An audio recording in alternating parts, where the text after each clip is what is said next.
can business executives help their companies by leveraging the overarching themes in your book, which onlyness, shared purpose, and community?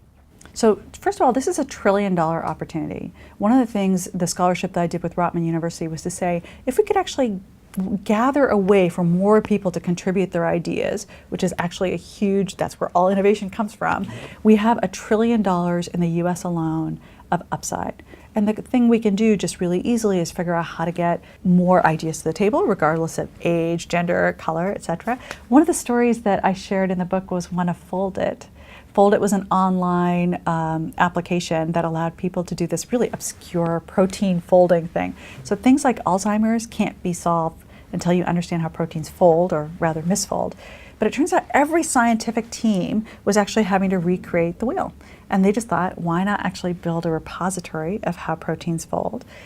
When they opened this up at first, they thought, we'll get PhDs to do this. And it turns out there weren't enough PhDs. So I thought, gosh, can we actually open it up to anyone, quite possibly everyone? So they got rid of the jargon, they hid the credentials, like so that it wasn't obvious you came from Stanford and I came from Columbia kind of thing, and actually just found a way to turn down the dials of the things that don't matter and turn up the dials of what does, which is, can anyone participate without having to know all the jargon and without having to get pre-screened to participate. And in the end, there was a woman who actually turned out to be the very best protein folder in the world.